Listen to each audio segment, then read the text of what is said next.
Estás escuchando Adipados, el podcast donde profesionales y expertos conversan sobre psicología y salud mental de forma simple, útil y con sentido. Hola a todos y todas, bienvenidos a un nuevo episodio de Cuéntamelo Todo, el podcast de Adipa. En este episodio nos acompañan Tomás Manema, cofundador y CEO de Encuadrado, y Jennifer Araya, psicóloga clínica con una amplia experiencia. Hablaremos sobre dos temas. Por un lado, el acceso del paciente a terapia y por otro, la vida del psicólogo independiente. Bienvenido Tomás y Jennifer, un gusto tenerlos acá en el podcast. Muchas gracias por la invitación. Muchas gracias, estoy muy contento de colaborar con Adipa de una nueva manera, así que gracias por tenernos acá. Bien, bueno, para ir conociéndonos, Tomás, cuéntanos acerca de ti, de tu carrera profesional, de lo que hacen en Encuadrado. Yo soy ingeniero comercial y como cofundador de Encuadrado nosotros empezamos a desarrollar una plataforma de gestión para profesionales y tocó que llegaron muchos profesionales de la salud, así que nos hemos estado especializando ahí, armando toda la parte de gestión desde el agendamiento, pago, emisión de boletas, hasta fichas clínicas certificadas por las instituciones hoy en día. Bien, buenísimo. Y Jennifer, cuéntanos también acerca de tu carrera profesional o de algo más personal.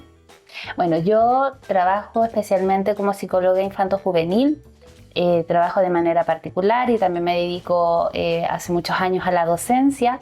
Por lo tanto, participo desde mi ejercicio propio de la profesión, pero también desde la formación de otros colegas. Entonces, me llega muy cerca este tema que vamos a conversar porque generalmente es muy tabú, incluso cuando nosotros nos estamos formando como psicólogos. Bien, perfecto. Bueno, para entrar en materia, Jennifer, comienzo contigo. Desde tu experiencia, ¿cómo describirías hoy la realidad del psicólogo o psicóloga que ejerce de manera independiente en Chile? Ya. Yo creo que estamos frente a un escenario que hoy día es complejo.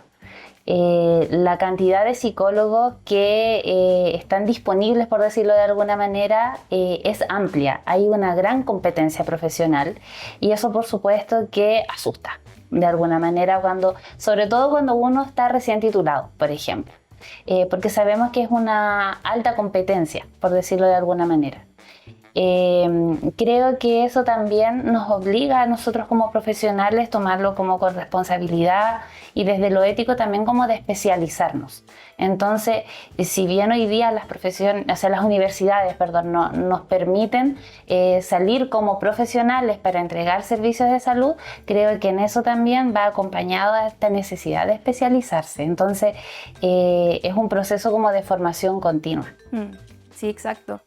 Ahí me estaba acordando que hace unas semanas salió en el diario, en portada, que psicología es la carrera más estudiada en Chile, incluso. Sí, y yo creo que esto responde un poco al fenómeno de ir tomando conciencia de la importancia que tiene la salud mental. O sea, constantemente hace años venimos escuchando de que la salud mental debiese ser una prioridad dentro de los programas de salud, pero creo que aún hay una brecha entre lo que las universidades ofrecen y lo que el servicio público y privado les ofrece al psicólogo una vez titulado. Entonces, la oferta para poder estudiar es amplia, más la oferta para poder trabajar es más compleja. Uh-huh. Y ahí, Tomás, mirando los datos que ustedes manejan, en un mes normal, ¿cuántos pacientes atiende realmente un psicólogo independiente y qué tanto de su tiempo pierden temas administrativos? Más bien invierten temas administrativos. Mira, nosotros hicimos un estudio de toda la data de manera anónima del uso de la plataforma y nos dimos cuenta de que un psicólogo en promedio estaba atendiendo a 27 personas al mes. Así que es un número bastante elevado, pero acá como bien destacas también hay mucha como gente llegando con ideas de que puede hacer una plataforma por ello, aspectos de competencia, de cómo me puedo hacer visible, etc. Y por eso también nosotros nos hemos enfocado mucho en la parte administrativa, porque hay un segmento del mercado de psicólogos que se ha ido formando, especializándose, tienen su nicho y que llegan a el número correcto de pacientes. Para algunos puede ser 27, para algunos mucho más, y Y ahí es donde empieza toda la gestión de la consulta. O sea, atender a 27 personas es lo mismo que tener a 27 personas en una sala que te mandan mensajes, que te quieren pagar, que te tienen que pagar. De hecho, que hay que hacer la boleta, preparar la siguiente sesión, ir recolectando todo el contexto de la evolución de este paciente. Así que hay un montón de tareas administrativas que en verdad no vienen pagadas, no vienen consideradas dentro del precio de la atención que yo estoy ofreciendo. Así que ahí es donde entra encuadrado como tratar de resolver todo eso para que en verdad puedan prestar la mejor atención posible y estar presentes en consulta. Me imagino que también parte de su labor es como educar también en términos administrativos cómo se realizan estas gestiones, porque ahí un poco desde el desconocimiento, no sé si en los planes actuales curriculares de psicología existen ramos acerca de cómo realizar estas gestiones. A eso me refería, como que tiende a ser un tema tabú en el sentido de poco y nada se conversa respecto de cuántos son los honorarios, cómo se emite una boleta de honorario, cómo se pagan los impuestos, qué pasa si no pago los impuestos a tiempo. Entonces, sin contar lo que decía Tomás recién respecto de que tiene que ver como con el trabajo administrativo económico, y hay otro trabajo administrativo que tiene que ver con la planificación de la sesión, con el seguimiento del caso, etc. Entonces puede ser súper abrumador el tener una gran cantidad de pacientes y además tener como que preocuparte como de estos aspectos más contables, por así. Claro, no, totalmente. Ahora, bueno, vamos a cambiar un poquito de tema. ¿Han escuchado la frase ir a terapias para ricos? Cuéntenos, ahí voy a comenzar con Tomás. ¿Qué parte sienten que es mito y qué parte sienten que es realidad? Yo creo que hay un montón de trabajo por hacer para que sí exista, y acá hubo una conversa fuera de cámara, así que vengo con también mucho conocimiento del tema, pero también es algo que se nota. Pero por un lado también manejamos estadísticas como plataforma certificada por FONASA. Hemos visto un gran crecimiento en el uso de esa parte de la plataforma, o sea, la emisión de bonos creció en un 350% de año a año comparado al 2024 al 2025. Por lo tanto, creo que se están tratando de implementar herramientas y formas de que más personas puedan acceder a esto, pero tampoco tenemos control sobre cómo limitaciones que impone el sistema de esas sesiones, cuántas en verdad van a ser reembolsadas, cuándo está mi tope. No hay una educación general tampoco hacia el público final, hacia el paciente, de cómo tú puedes ir a X sesiones. No se consideran las particularidades.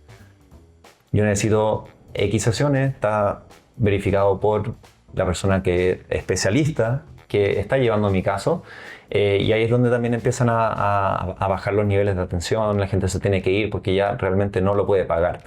Y también hemos visto un crecimiento bastante grande y vemos unos factores de retención de pacientes bien interesantes con profesionales que hacen harta de la pega administrativa, como el hacer las boletas de honorarios de forma automática a través de nuestra plataforma, porque eso te permite un reembolso. Entonces, a pesar de que el valor que uno ve puede ser 40.000, 50, 60, 20, cualquiera de los extremos, uno igual tiene la posibilidad de ir a la ISAPRE a hacer el reembolso.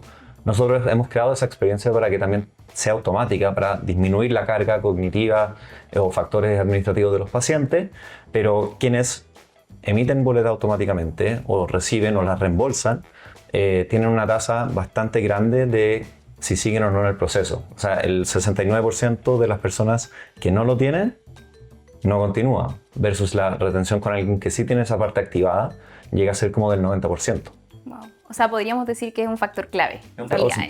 Pues se entiende al tiro que eso es por dinero. O sea, yo ya no puedo seguir costeando mi terapia, pero es como, hiciste el intento del reembolso, te están devolviendo algo de dinero, porque ahí la cantidad de sesiones a las que uno puede ir, dependiendo de, obviamente, el plan que uno tiene, etcétera, te llega un monto distinto.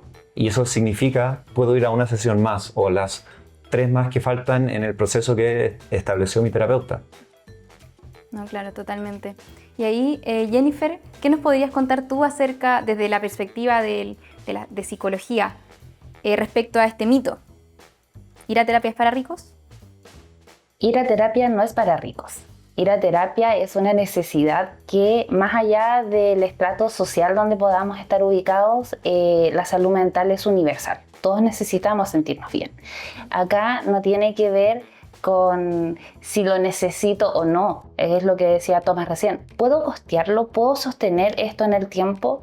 O sea, estamos hablando que a lo menos un tratamiento de psicoterapia completo, si lo queremos ver como desde el enfoque más breve, van a ser 12 sesiones. Entonces, estamos hablando de que yo necesito por lo menos tener durante 3 o 4 meses disponible un monto estable, que en el mejor de los casos, pensando en algún colega que cobre, no sé, 20.000 pesos, necesito al mes entre 80 y 100.000 pesos para poder llevar mi proceso. Versus otro profesional que pueda estar cobrando, no sé, dependiendo de su especialidad, 50, 60, 70.000 pesos, etcétera, donde yo voy a necesitar que esa persona disponga aproximadamente de 280.000 pesos al mes. Entonces, por supuesto que la salud mental hoy día es una necesidad y en algunos casos puede ser incluso un lujo acceder a terapia. Por eso creo que existen la necesidad de informar de otra serie de lugares, de instituciones, de universidades, por ejemplo, que pueden estar prestando este servicio a un menor costo, pero que también eso significa, comillas, que puede que no recibas la atención de parte de un profesional titulado, sino que de un estudiante que está en formación o haciendo su práctica profesional. Entonces, si bien existen alternativas, muchas veces el costo de la consulta que tú estás cancelando se asocia a la especialidad, a la calidad del servicio, si es presencial, si es híbrido, si es mixto. O sea, hay una serie de factores que hoy día la televirtualidad nos permite poder hacer terapia y acceder en cualquier horario, en cualquier ciudad de Chile, etcétera, distinta a lo que teníamos hace un tiempo atrás. Pero sí el tema, aunque no lo queramos, acá hay un costo económico que debe ser abordado de alguna manera.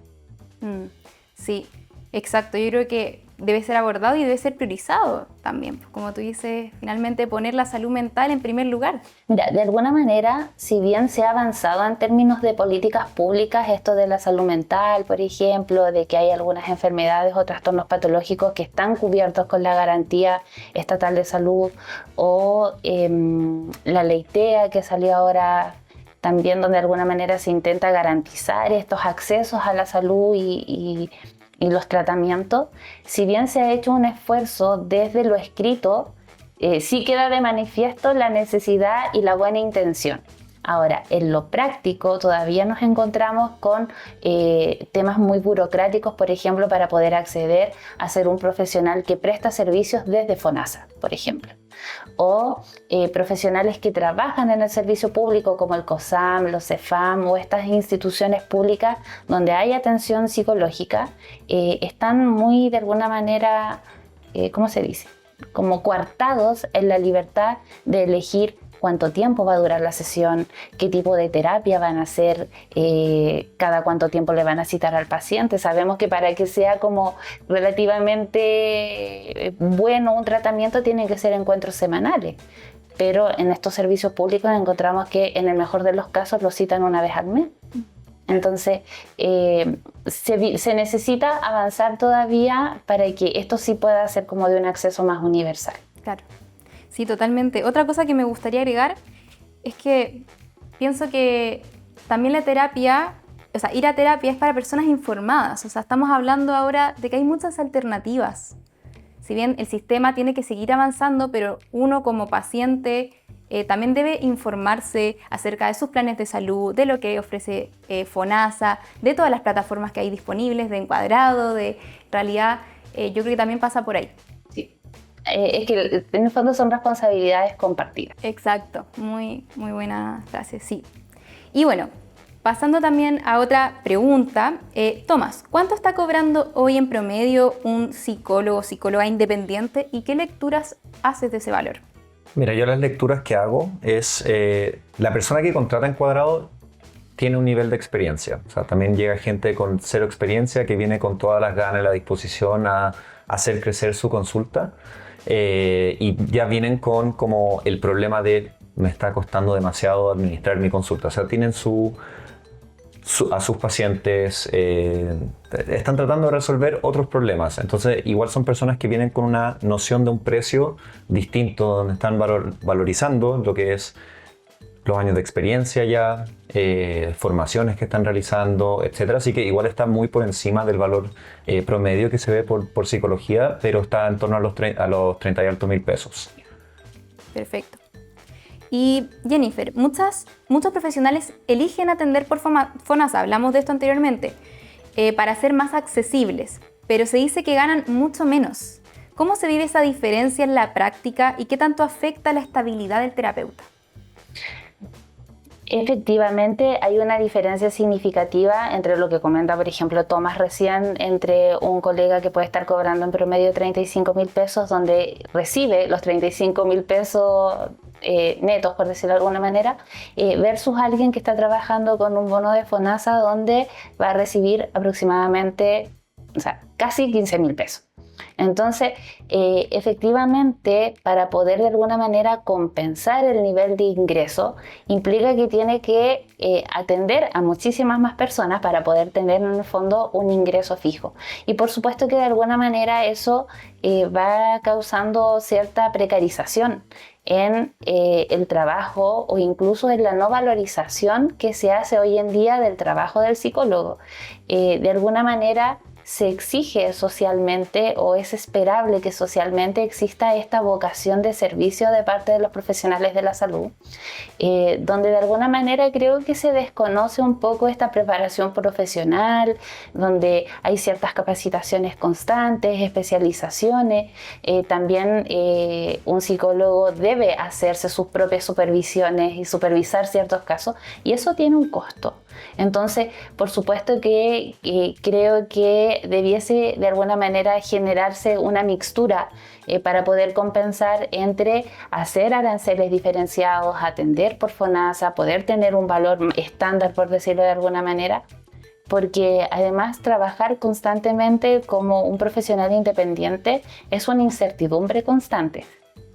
En un mes puedes tener los 27 pacientes y en enero bajar a 15 y en febrero a 2, en el mejor de los casos. Entonces, eso también implica que esa inestabilidad económica, por supuesto que va a afectar no solo a los ingresos del profesional, sino que también a su salud mental. Y puedo agregar un detallito ahí también. O sea, cuando alguien ve y hace la comparación de como, ¿cuánto tengo que cobrar yo? Se va a ver alguna página de otra persona o les ve las tarifas, hace las preguntas y dice, no, yo atiendo FONASA a tal valor.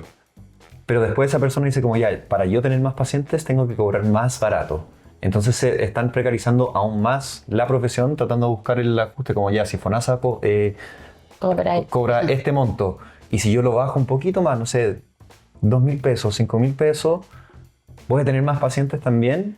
Y se va pasando ese rollo y no está valorizando lo que ya lleva aprendido, como el paciente también lo va a percibir. Es como, ¿por qué esto es más barato que FONASA? Ahí pueden también entrar, no sé, cuestiones de como, ¿es el profesional que me quiero...? Puede generar a lo mejor falsas desconfianzas. Es decir, a ver, FONASA, creo que el bono a un usuario de FONASA, dependiendo del tramo, puede estar alrededor de los 6.000, 10.000 o 15.000 pesos, aprox. Esos son los tramos. Y generalmente pueden haber ciertas fracciones que no estoy considerando.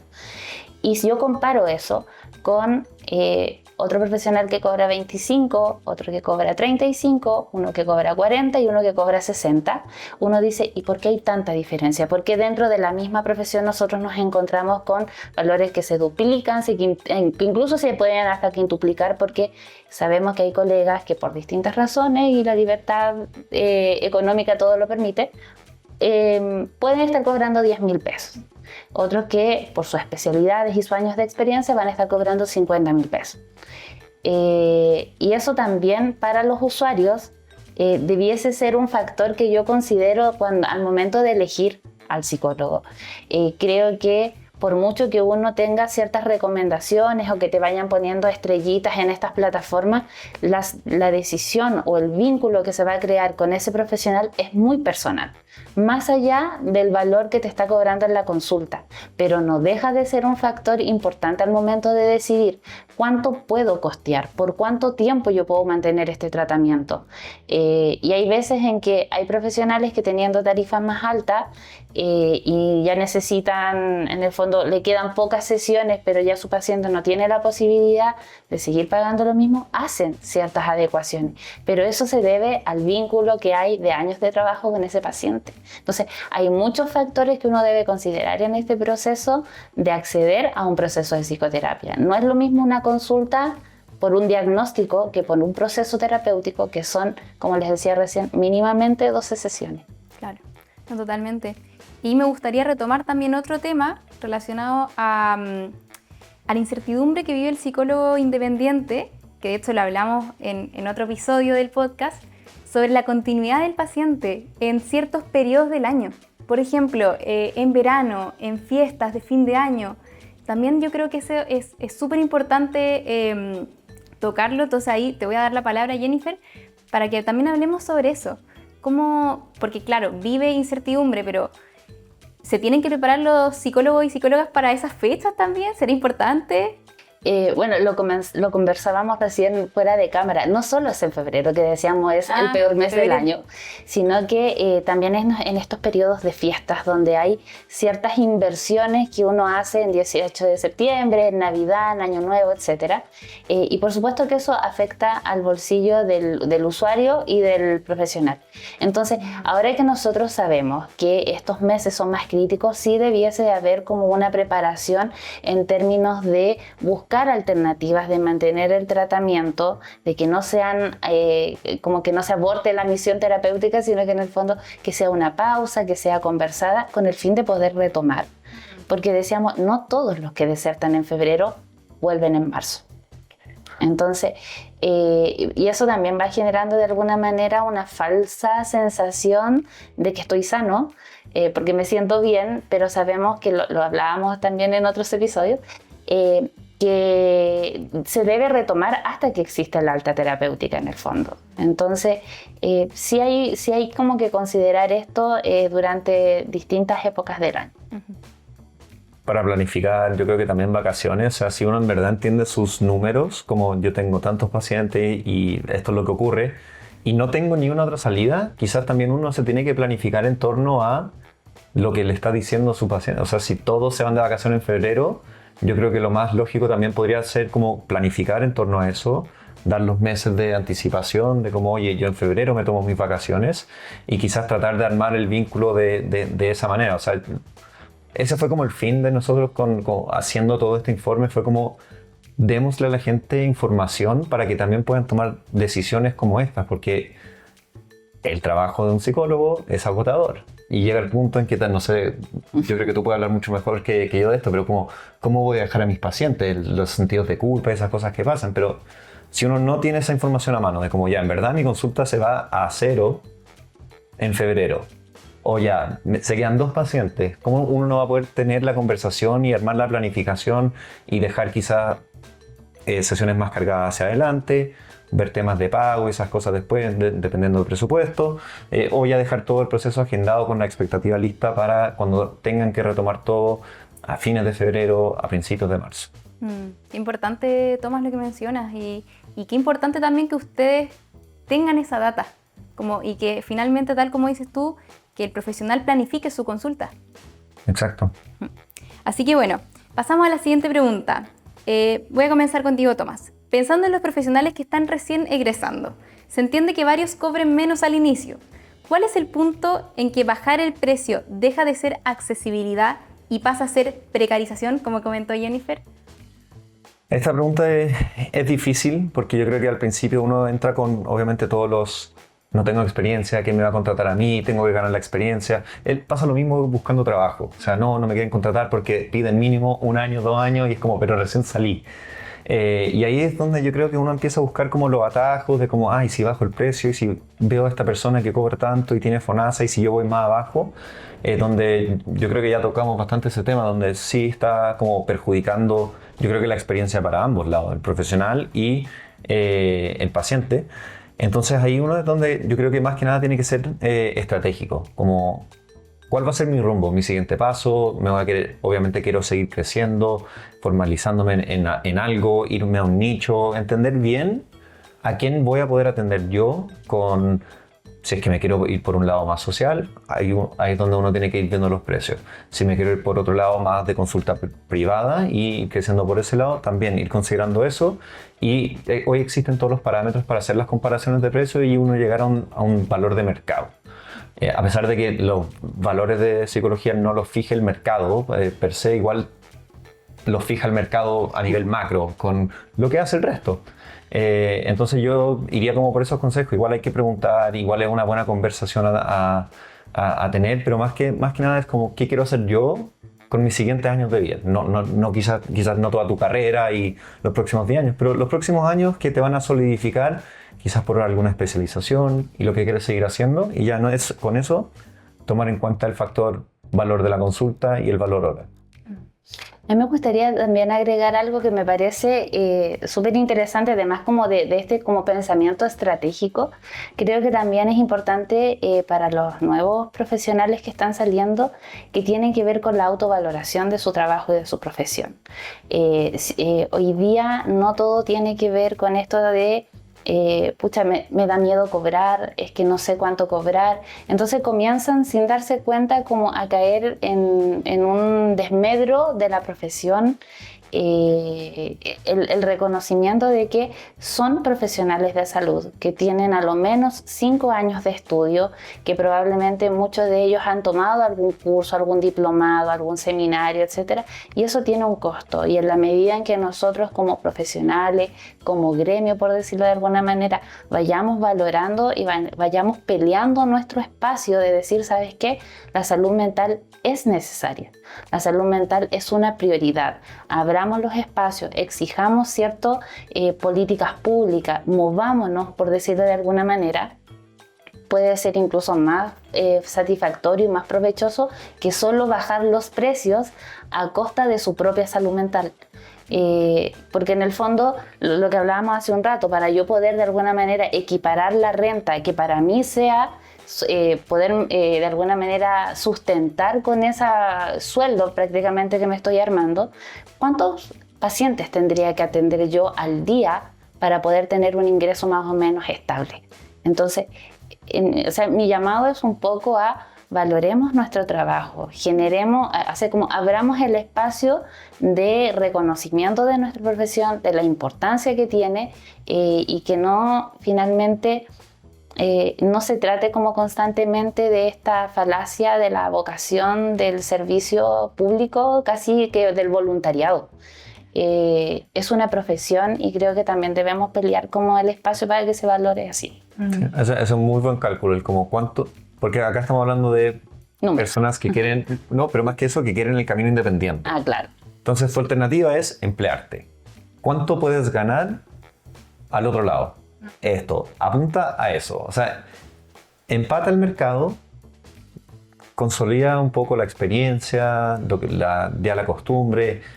Van a haber muchos errores al principio, cómo hago una boleta, cuántas horas me tengo que quedar después de la consulta haciendo cosas, nadie me está pagando esto, debería tomarlo en cuenta para el valor de mi consulta porque yo estoy entregando un servicio excepcional, yo hago seguimiento, mando un correo con todas las cosas que vimos, etcétera, que uno las va aprendiendo con su experiencia. Entonces lo primordial es cómo empato a mi alternativa. Y en eso también hay que considerar la diferencia entre una atención virtual, por ejemplo, donde yo te atiendo desde la comodidad de mi casa, a cuando hago una atención presencial que implica además el costo del arriendo de una oficina, de un box, etcétera, el traslado. Entonces, todos esos factores uno los tiene que considerar. Y valorizarlos. Exacto, valorizarlo, sí, o sea, porque al final, ¿cómo te va a ir a pérdida con tu consulta? O sea, si te tenés que trasladar, pagar arriendos. Hay horas, pagar arriendos, el internet, el computador, y si así la matemática y no te sale a cuenta, ahí ya es tema de negocio 100%, es como no puedes tener más costos que ingresos, algo tiene que cambiar,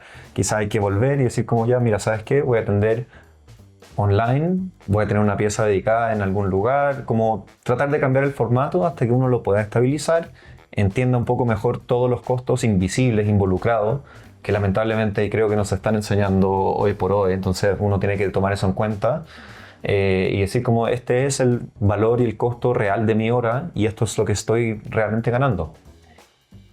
Bien, y ahora voy a pasar a otra pregunta, ya fuera como del ámbito económico.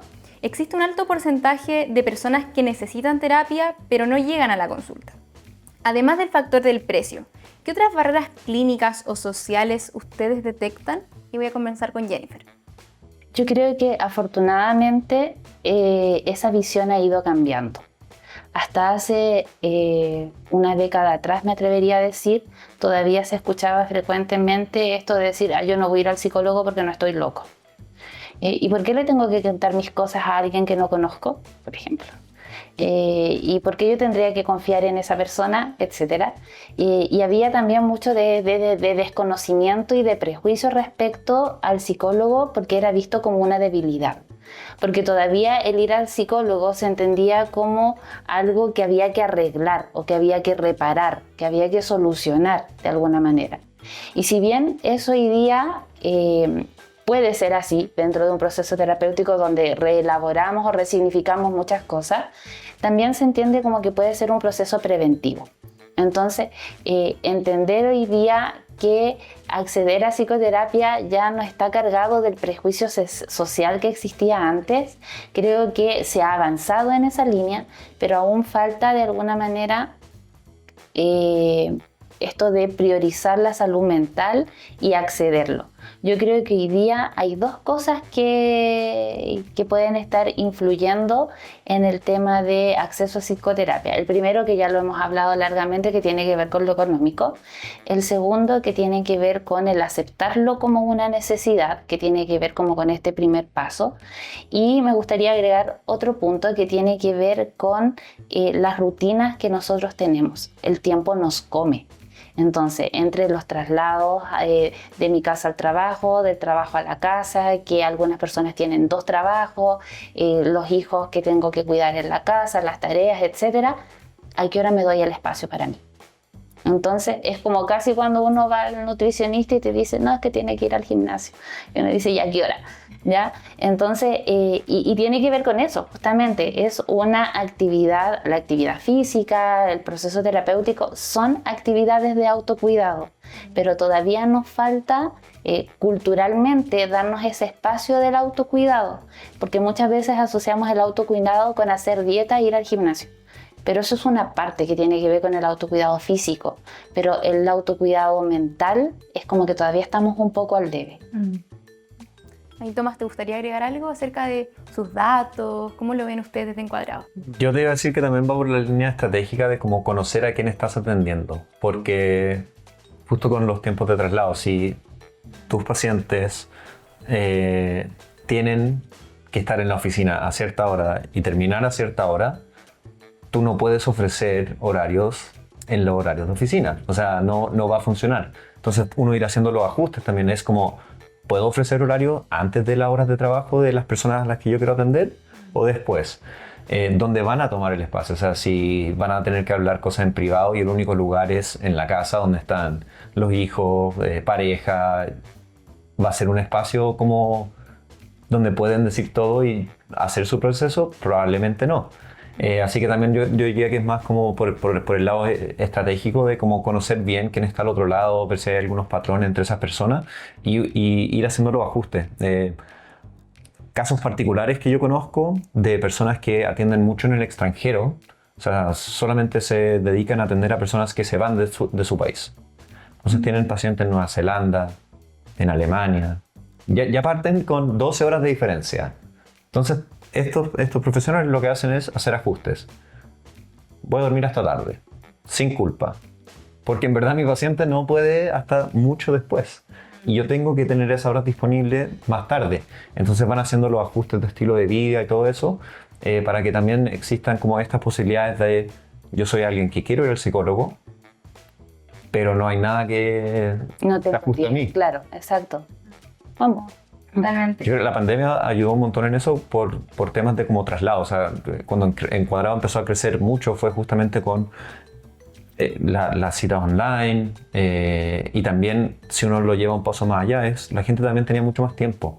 No se tenían que trasladar, ya no había que manejar 1 hora en una dirección, una de vuelta, o en metro, transporte público, donde uno en verdad no puede hacer una sesión de terapia, perdón, no vaya a ir hablando ahí en la micro o en el metro que se te cortó la señal. También hay que tomar esas consideraciones de cómo, cuál es la infraestructura que uno tiene y los espacios disponibles para acceder al servicio que uno también está buscando. Es muy importante lo que mencionas, porque yo creo que también después de la pandemia hubo como una adopción mucho más rápida a la tecnología. Uno era como menos resistente a tener psicoterapia online. Al principio era como, ¿qué es esto? Qué extraño ir al psicólogo online. Y después ahora ella es pan de cada día. Bueno, ya para ir cerrando, Jennifer y Tomás, si pudieran darle un consejo a un psicólogo, psicóloga que está recién partiendo o que está ejerciendo de manera independiente, ¿cuál sería? Primero, que no sienta miedo ni culpa por querer trabajar de manera independiente. Que se informe respecto de cómo está el mercado hoy día, que se especialice en el área. Hoy día, de alguna manera, el mercado nos obliga a especializarnos. Todos nos titulamos de psicólogos generalistas, pero algunos van a trabajar con adultos, otros con niños, otros con adultos mayores, otros se van a especializar dentro del área infanto-juvenil, por ejemplo, en niños con neurodivergencia. Entonces, hay especialidades dentro de las especialidades. Entonces, en este camino, en este proceso de búsqueda, creo que el ir formándose es importante. Y el ir informándose del mercado, cómo está, también es primordial. Sí, la misma línea, sean estratégicos también. ¿Qué es lo que quieren? ¿Por qué se van a querer independizar? O sea, ya pegarse ese salto es algo muy incierto, algo que todo el trabajo recae en uno. Entonces va a haber un montón de trabajo adicional por hacer, donde uno va a mirar para el lado y decir como, quizás estaba mejor al otro lado, ganaba lo mismo, no tenía que hacer más cosas. Pero si uno en verdad no le tiene miedo al encontrar su nicho, donde se puede seguir especializando, le puede ir muy bien y puede cumplir con su propósito. Ahí el ir muy bien no tiene por qué ser económico. O sea, conozco muchísimas personas que están 100% enfocadas en cómo yo lo quiero hacer de manera social, pero no me gusta cómo lo hace el mercado público, porque me limitan la cantidad de horas, el tipo de tratamiento o las herramientas que yo puedo utilizar, tener ciertas como frecuencias, el trato con el paciente, etc. Y quieren hacerlo por su cuenta, pero ahí uno tiene que tomar en cuenta todas las consideraciones y cuando está reevaluando sus casos de como qué me conviene más, irme por acá, decir como no, esta fue la decisión que yo tomé, por estas razones, esto es lo que me genera y determinando si uno dice como ya me está yendo bien, me está yendo mal, qué ajustes puedo hacer acá, porque si existe la posibilidad, cada vez hay más profesionales independientes que están ejerciendo por su cuenta, porque creo que obviamente el mercado está, hay mucha gente que se va, que vuelve, que tiene un mercado hoy día que es infinito, o sea, es el mundo entero. Uno puede atender a personas de afuera, tiene plataformas para hacerlo, tiene las videollamadas, la flexibilidad de tener consultas, así que va a ser bien estratégico y hay que considerar estas cositas. Bien, bueno, muchas gracias Jennifer y Tomás por acompañarnos en este episodio. Antes de cerrar, me gustaría saber cómo encontramos a Encuadrado. Encuadrado.com, ahí la página web, o en Instagram, soy Encuadrado. Perfecto.